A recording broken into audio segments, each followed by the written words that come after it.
Eran las 3 de la mañana cuando el auto se apagó solo. El volante, de un segundo a otro, se puso helado. El aire dentro de la cabina se volvió espeso, difícil de respirar. Y de pronto, un olor insoportable inundó el espacio, carne y cabello quemados. El conductor, temblando, miró el espejo retrovisor. El cristal no reflejaba la carretera oscura detrás de él. Reflejaba a alguien sentado en el asiento trasero, una figura negra, humeante, con la cabeza ladeada en un ángulo imposible, observándolo fijamente. El hombre gritó. Cuando el motor volvió a encender por fin, ya no había nadie, pero el asiento seguía marcado con una mancha de ceniza, como si alguien todavía estuviera ahí.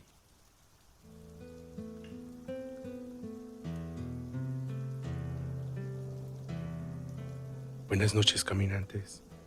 Las carreteras son, para la mayoría, simples líneas de asfalto que nos llevan de un punto a otro.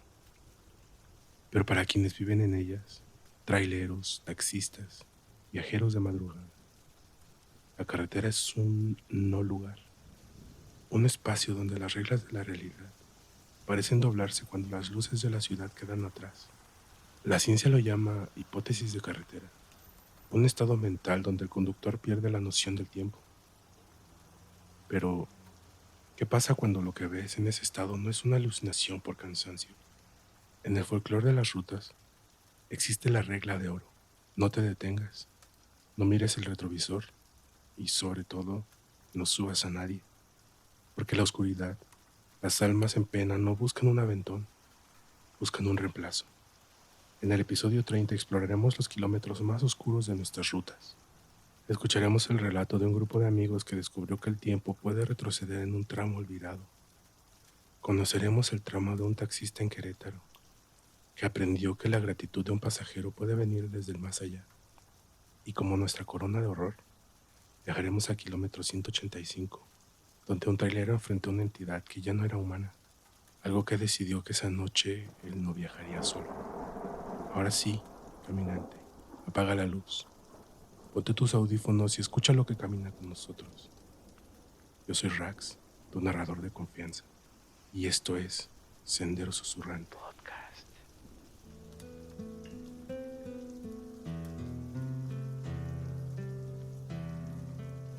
Buenas noches, caminantes.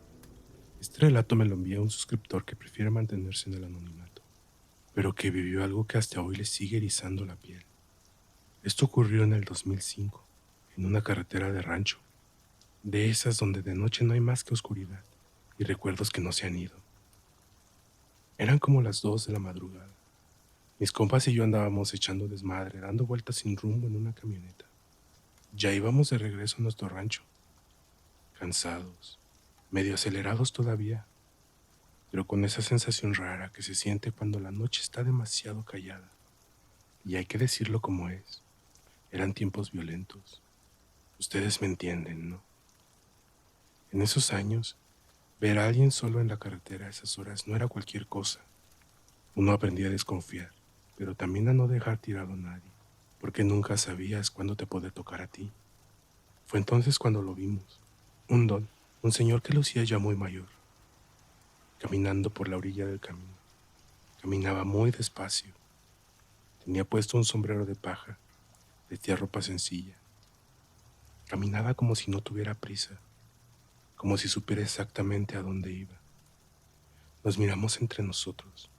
¿Qué pedo?, dijo uno de mis amigos. Está cabrón dejarlo ahí, ¿no? Así que nos paramos, sin pensarlo mucho. Tal vez el hecho de que veníamos varios nos dio el valor para hacerlo. Le preguntamos si quería un aventón, que íbamos al rancho. El don nos miró fijo, sin decir nada por unos segundos, y luego nomás dijo, gracias. Sin discutir, se subió, pero no a la cabina. Se subió a la caja de la camioneta. Yo lo vi, les juro que lo vi subirse. Todos lo vimos. Así que arrancamos. El camino era oscuro, de terracería, con los faros apenas alcanzando a iluminar lo suficiente para no salirnos.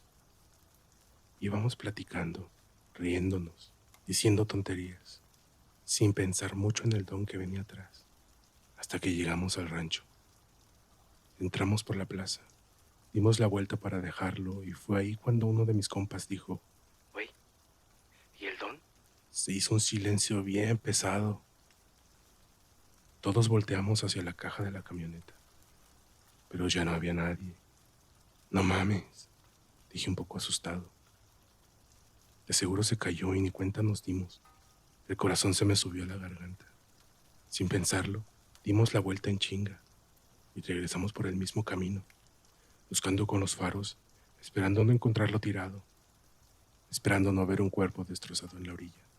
Pero cuando llegamos al mismo punto exacto donde lo habíamos levantado, ahí estaba el don, caminando otra vez, con el mismo sombrero, la misma ropa, la misma forma tranquila de andar, como si nunca se hubiera subido, como si el tiempo no hubiera pasado. Todos nos espantamos. Yo les juro que lo vi subirse a la camioneta, y siendo un viejito, no había forma de que se bajara en movimiento sin que nadie lo notara, mucho menos de que regresara caminando hasta el mismo lugar en tan poco tiempo. No dijimos nada, nomás dimos vuelta y nos fuimos hecho madres. Esa noche no pude dormir, ni la siguiente, ni la que siguió. Al tercer día le conté todo a mi abuela. Ella no se sorprendió. Me hizo una limpia con un huevo y algunas hierbas. Rezó, y el fin de semana llevamos la camioneta a que le echaran agua bendita. Días después nos enteramos de algo. En ese tramo de la carretera, tiempo atrás, habían atropellado a un señor. Lo dejaron tirado. Nadie lo reclamó. Nadie preguntó por él. Mi abuela nomás dijo, de seguro se toparon con su alma en pena. Anda buscando a quien lo mató. Hasta hoy, cada vez que recuerdo esa noche, se me pone la piel chinita. Porque no fue un susto, no fue una broma, no fue el cansancio. Fue lo más surreal que me ha pasado en una carretera.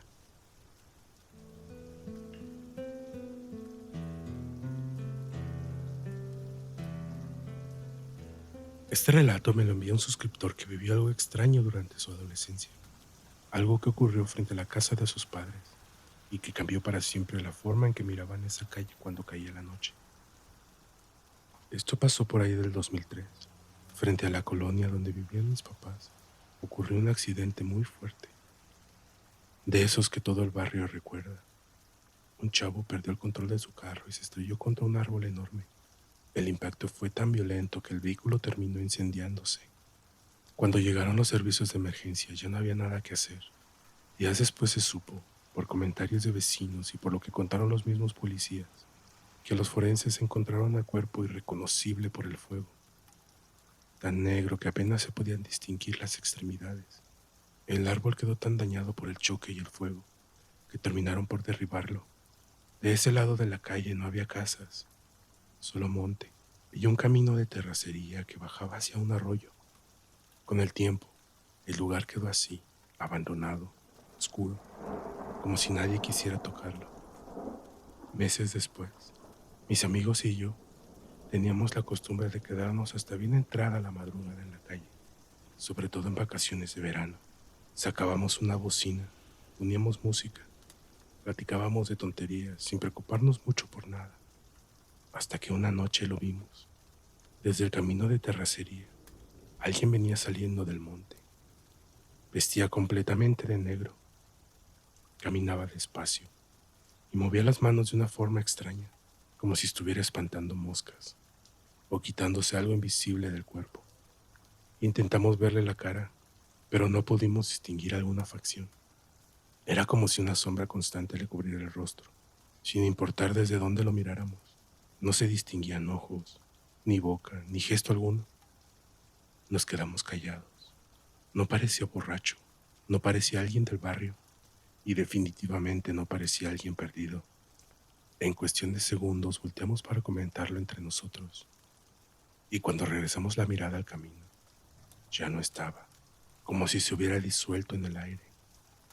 Al día siguiente, el abuelo de uno de mis amigos, que vivía justo frente a ese lugar, nos contó algo. Desde el accidente, decía, se empezó a ver una persona de negro saliendo del monte algunas noches.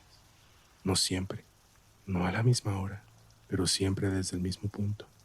Él creía que era el fantasma del chavo que murió ahí, que no había entendido lo que le pasó, o que seguía regresando al lugar donde todo terminó.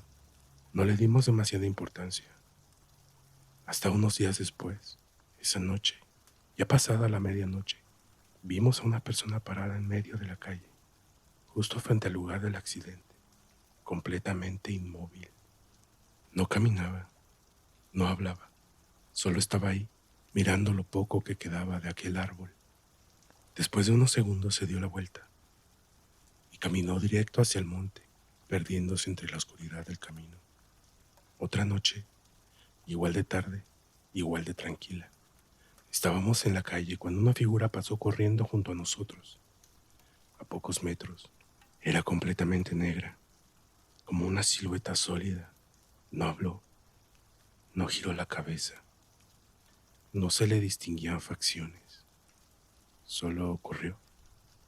En el aire quedó un olor extraño, como a cabello quemado, fuerte, seco, imposible de confundir. La figura entró corriendo al monte y se perdió. Ahí sí nos dio miedo. Desde esa noche dejamos de quedarnos tan tarde en la calle, porque una cosa es contar historias y otra muy distinta es ver cómo una de ellas sale del monte, cruza la calle y vuelve a desaparecer.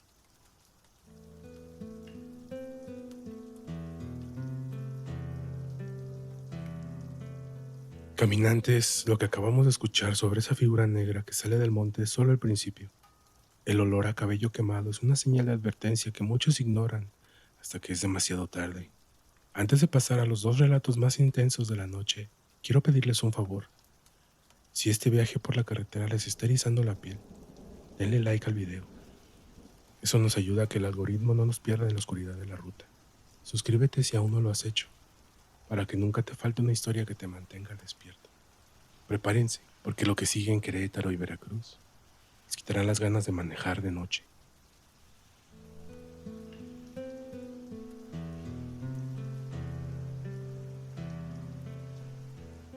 Buenas noches, caminantes. Mi nombre es Raúl Hernández. Soy taxista. Y esto que voy a contarles ocurrió en Querétaro, a finales de diciembre del 2021. Me pasó una sola vez, pero con una fue suficiente para cambiar la forma en la que trabajo de noche. Ese día había comenzado mi jornada desde las 9 de la mañana. Había trabajado más de lo normal. Había tomado servicios que normalmente ya no tomo, porque necesitaba juntar un poco más de dinero. El regalo de Navidad de mi hija aún no estaba completo y no quería fallarle. Para cuando el reloj marcó la 1 de la madrugada, yo ya estaba cansado, con la espalda rígida, los ojos pesados, solo pensando en llegar a casa. Así que tomé el camino rumbo a mi colonia, pero cometí un error. Olvidé apagar la luz del taxi que indica que está libre. Fue justo en una esquina, cerca de un centro comercial, cuando la vi. Una chica, joven, quizá de unos 20 años. Me hizo la parada. Yo no pensaba detenerme. De hecho, ya había decidido terminar la jornada, pero algo en ella me frenó. No estaba borracha, no parecía alterada, no vestía de forma extraña. Tenía el cabello castaño, suelto, una sudadera navideña roja, jeans y una expresión tranquila. Y entonces pensé en mi hija. Pensé que si algún día ella estuviera sola esperando un taxi a esa hora, yo desearía que alguien se detuviera por ella.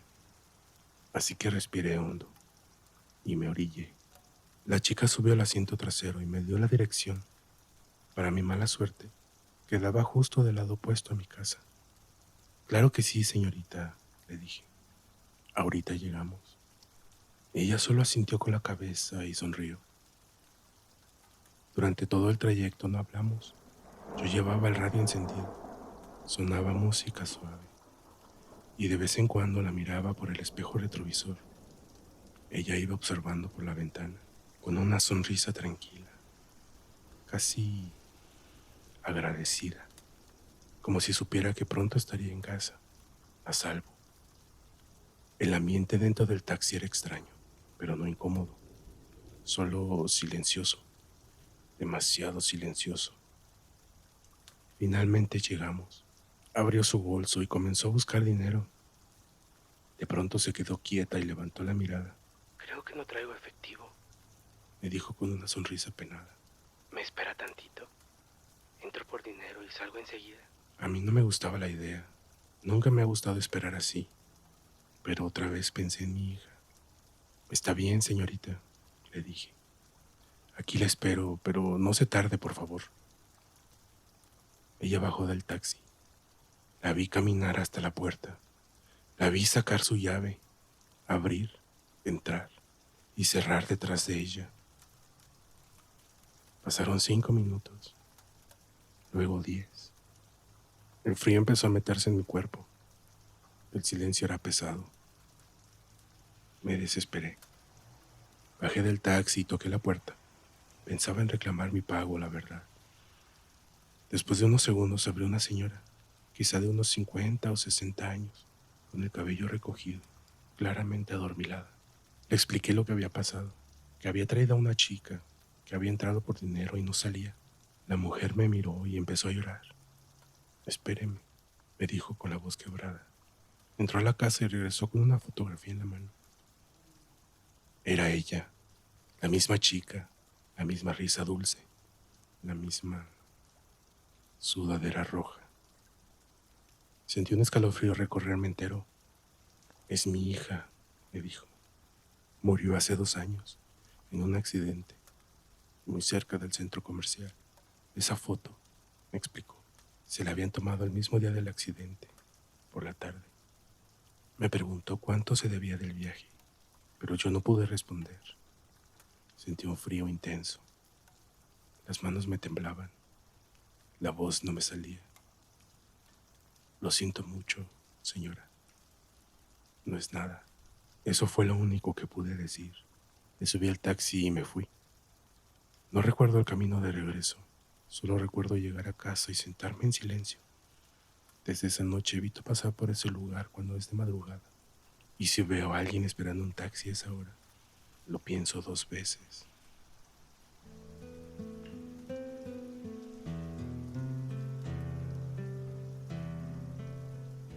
Buenas noches, caminantes. Mi nombre es Ulises. Soy trailero desde hace más de 20 años. Y esto que voy a contarles me persigue cada vez que vuelvo a manejar de noche. He recorrido prácticamente todas las carreteras de México. He visto accidentes que no se olvidan, asaltos que te dejan temblando, animales cruzándose de golpe en la madrugada. Pero nada, absolutamente nada, se compara con lo que viví una madrugada del 2021 en la carretera federal 180, rumbo a Tuxpan, Veracruz. Ese día era un viaje normal. Llevaba carga refrigerada desde Tampico hasta Veracruz Puerto. Iba solo, como casi siempre. El radio lo tenía apagado. La cabina estaba en silencio. Solo se escuchaba el sonido del motor constante y el golpeteo hipnótico de las llantas sobre el asfalto. Recuerdo perfectamente la hora. El reloj marcaba las 3:47 de la madrugada cuando pasé kilómetro 185, justo después de un tramo de curvas cerradas entre los cerros. Ahí donde la carretera se siente más angosta, aunque no lo sea. Ahí donde la oscuridad parece tragarse la luz de los faros. Fue al salir de la última curva cuando la vi. Una mujer estaba sola, parada a un lado del camino, en plena oscuridad. Vestía de blanco, empapada, como si hubiera salido de un río. Tenía el cabello largo, enmarañado, cubriéndole parte del rostro. No levantaba la mano, ni pedía aventón. Solo estaba parada inmóvil, mirándome pasar. Reduje la velocidad por puro reflejo, y cuando el tráiler quedó a su altura, giró el rostro lentamente hacia mí. Su cara no parecía la de una persona perdida. No tenía miedo, no estaba desesperada, solo una calma inquietante, como si me hubiera estado esperando. Seguí avanzando, pero algo dentro de mí empezó a presionar. No era una idea, no era un pensamiento, era una orden silenciosa. Metros más adelante, bajé la velocidad hasta detenerme por completo. No supe por qué, Mi cuerpo simplemente dejó de obedecerme. Sin pensarlo eché de reversa. Ella seguía ahí, y esta vez se acercó. ¿Va para Tuxpan? Preguntó en una voz tan baja que parecía cuidarse de no despertar algo. Asentí. No pude hablar. Abrí la puerta del copiloto. Ella subió. No dijo nada más. Se sentó. Cerró la puerta. Un olor me golpeó de inmediato. Tierra mojada y flores marchitas. Un olor viejo. Me dio escalofríos. Tal vez era una mujer que había tenido algún accidente y estaba en shock. Tal vez se había peleado con alguien y salió a caminar. Intenté no pensar demasiado y arranqué. Avanzamos en silencio por al menos 20 minutos. La miraba de reojo de vez en cuando. No se movía, no respiraba profundamente, ni siquiera parpadeaba. Solo miraba al frente, con la mirada perdida en el parabrisas. Entonces, sentí muchísimo frío. No fue gradual, fue de inmediato. Sentí como la cabina se enfrió de golpe. Tan frío que comencé a ver mi propio aliento flotando frente a mí. Ella giró la cabeza, muy despacio, y cuando la vi de frente, casi pierdo el control del tráiler. Su piel ya no era piel, era una masa gris, arrugada, como la piel podrida de un cadáver secado del agua. Sus ojos eran completamente blancos, sin pupilas, sin vida, y su boca era demasiado grande, abierta de mejilla a mejilla, como si estuviera a punto de gritar, pero no emitió ningún sonido. Intenté detener el tráiler, pero los frenos no respondían. Ella comenzó a acercarse hacia mí, arrastrándose sobre el asiento, sin mover las piernas, con esa boca abierta cada vez más cerca, ese rostro descomponiéndose frente a mis ojos. Grité como nunca había gritado en mi vida. Cerré los ojos un segundo, solo uno. Cuando los abrí, estaba solo. El asiento y la cabina estaban vacíos. Ya no había olor, tampoco frío. No había rastro de ella. Nada. Me orillé de inmediato y volteé a un costado del camino. Las manos me temblaban. El corazón me golpeaba el pecho con tanta fuerza que pensé que ahí mismo se me iba a salir. Al día siguiente, ya en Tuxpan, entré a una fonda donde siempre desayuno. Conté lo que me pasó, entre risas nerviosas, tratando de convencerme de que había sido el cansancio. Pero una señora mayor dejó de limpiar la mesa y me miró pálida. ¿Fue en el kilómetro 185? Me preguntó. Yo, aún desconcertado, le dije que sí. Mi hermana murió ahí hace más de 30 años, me dijo. Se accidentó una madrugada. Desde entonces, muchos traileros dicen que la ven. Hizo una pausa. Pero ya no es ella. Lo que ven es otra cosa. Algo que tomó su forma. Algo que busca compañía para no andar sola en ese tramo de la carretera. Desde ese día, nunca más volví a detenerme de noche en la carretera. Y si tengo que pasar por la 180, cruzo el kilómetro 185 sin mirar los espejos, porque dicen que si la vuelves a ver, puedes subir otra vez, y esta vez ya no se baja. Las carreteras no olvidan. Cada curva guarda un secreto y cada kilómetro carga historias que nunca llegaron a su destino. Como escuchamos hoy, a veces lo que sube a tu vehículo no busca ayuda, solo busca a alguien que vuelva a detenerse una última vez. Caminantes, hoy mencionamos entidades que toman formas conocidas para engañar nuestra compasión. ¿Les gustaría que hiciéramos un episodio especial sobre entidades miméticas? O quizá más historias de horror en las rutas de México. Déjenlo en los comentarios. Su voto guía nuestro próximo sendero. Yo soy Rax, tu narrador de confianza. Por ahora, maneja con cuidado. No mires demasiado los espejos y si ves a alguien esperando en la oscuridad, tal vez sea mejor seguir de largo. Buenas noches, caminantes.